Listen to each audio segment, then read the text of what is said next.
నా వాయిస్ వినిపిస్తుందా మీకు? వినిపిస్తుందండి, నేను మాట్లాడుతున్నాను. ఓకే ఓకే నా వాయిస్ అది కట్ చేసేయండి, నా ఫోన్ కట్ చేసేయండి. మీరు నార్మల్గా దాని సమాధానం చెప్పండి. ఓకే. వర్మ గారు, హ్మ్. రాంబాబు గారు అడిగింది జోగయ్య గారు కుటుంబం చిరంజీవి గారికి, పవన్ కళ్యాణ్ గారికి చాలా క్లోజ్ కదా, డైరెక్ట్ గా వారే మీరే వెళ్ళి చెప్పొచ్చు కదా, ఇవన్నీ చెప్పొచ్చు కదా అని ఆయన అడగడం జరిగిందండి. నేను ఇలాగే చెప్పాను, అసలు అంతర్గత ప్రజాస్వామ్యం లేదు అని. నేను పవన్ కళ్యాణ్ గారి యొక్క అపాయింట్మెంట్ కోసం నాకు పొలిటికల్ అఫైర్స్ కమిటీ మెంబర్ ఇచ్చిన తర్వాత వారికి నేను ధన్యవాదాలు తెలియజేసుకోవడం కోసం నేను వారిని కలవడం కోసం అపాయింట్మెంట్ పెట్టుకుంటే 3 నెలలు టైం వరకు కూడా వారి అపాయింట్మెంట్ ఇవ్వని విషయాన్ని నేను మీ దృష్టికి తీసుకొస్తాను. తర్వాత మా నాన్నగారి ద్వారా అక్కడ పనిచేసే రత్నం గారని స్టేట్ ట్రెజరర్ జనసేన పార్టీకి వారి ద్వారా మా నాన్నగారు వారికి లెటర్ రాసి మా అబ్బాయి ప్రయత్నం చేస్తాడు, ఆయనకి అపాయింట్మెంట్ రావట్లేదు, మీరు ప్రత్యేకించి పవన్ కళ్యాణ్ గారికి దృష్టికి ఈ విషయాన్ని తీసుకెళ్ళి వారికి అపాయింట్మెంట్ ఇప్పించండి అని అన్న తర్వాత మాత్రమే నాకు అపాయింట్మెంట్ ఇచ్చారు పిఎస్సి మెంబర్కి. మా నాన్నగారు లెటర్ రాసి వరకు కూడా నాకు అపాయింట్మెంట్ లేదు.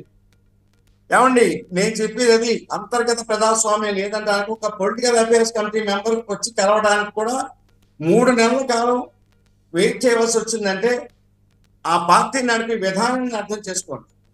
మా నాన్నగారిని కలవాలని ఈ మధ్య కాలంలో మా నాన్నగారు కలవాలని పవన్ కళ్యాణ్ గారు అపాయింట్మెంట్ పెట్టుకున్నది 4 నెలలు వెయిట్ చేయాల్సి వచ్చిందండి. జోగే గారు, హరిరామ్ జోగే గారు 4 నెలలు వెయిట్ చేశారు పవన్ కళ్యాణ్ గారి అపాయింట్మెంట్ కోసం.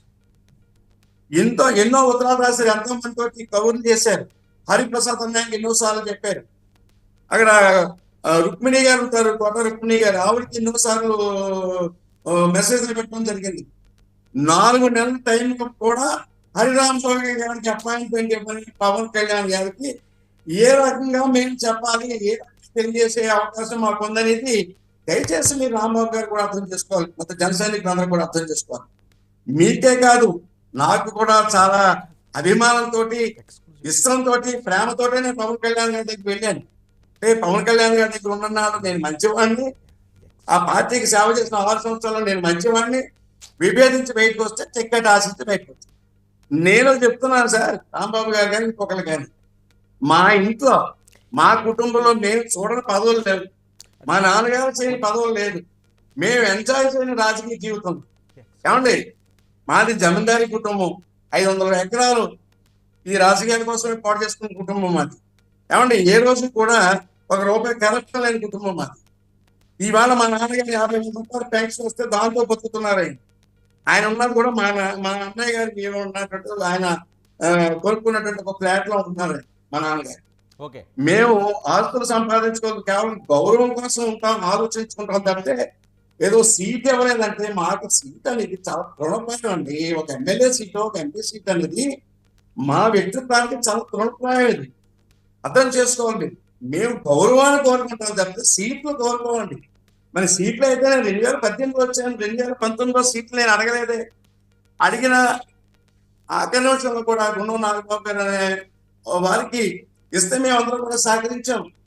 ఏ రోజు పవన్ కళ్యాణ్ గారికి మాకు సీట్ ఇవ్వలేదని ఏ రోజు కూడా నేను అడగలేదు. ఎప్పుడు కూడా ఈ రోజుకి ఈ పదవులు కూడా వారించినవే తప్పితే నాకు ఈ పదవి కావాలి జోగయ్య గారు అబ్బాయి నేను ఎప్పుడు పదవి అడగలేదు. మా నాన్నగారు కూడా మా అబ్బాయికి పదవి ఇవ్వను, మా నాన్నగారు కూడా ఈ రోజు చెప్పలేదండి. మేము గౌరవాన్ని ఆశిస్తాం.